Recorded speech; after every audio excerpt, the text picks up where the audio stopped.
Daniel, what a great speech. Thank you for coming all the way to Marbella. I'm sorry it's so bad, the weather's 85 degrees, but that's what the industry we're in. It's sunny, it's fun, it's looking after people. Tell us how your data and your social media background is going to help the industry. Well, what we see is a huge change in how customers are behaving now with screens, mobile devices in a digital world, and it's driving a big change in what they expect.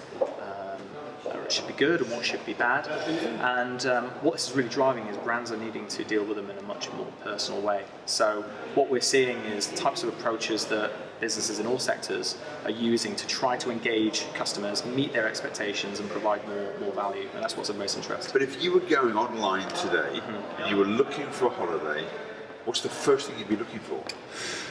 Well, personally, I'd probably look around and shop around because most consumers are savvy. They want a good deal, but they also want to be inspired. And how long would you stay on a site before you got bored?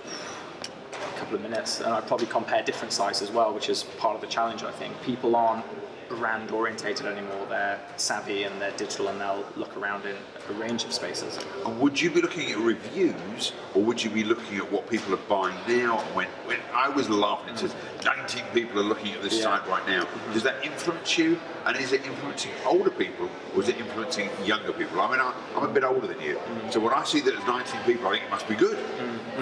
It's interesting because I think regardless of age and demographics, people behave in similar ways digitally. And what we see is that brands adopt certain strategies that have a big impact. So we've seen from our own study that things like showing what other people have done, sharing recommendations and promoting scarcity when applicable can really drive consumers to want to transact, to actually want to find out more, want to engage with a brand, because those interactions are personal to the user's behaviour. I think that's what really is of interest, and I think that's what brands are trying to adopt more and more now. So if we upped our game by 5%, we showed a little bit more personal experience, maybe there was a friendly face from someone from a resort, and then we said there's only one room remaining, would we nearly be there?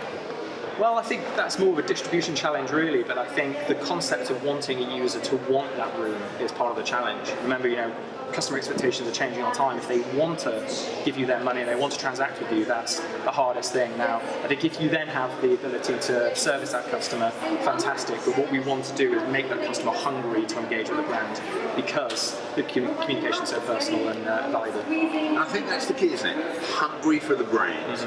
And I'm hungry for lunch, so it was great seeing you. So glad that you were able to spend some time with us. Thank you for having me. Thank you. Thank you.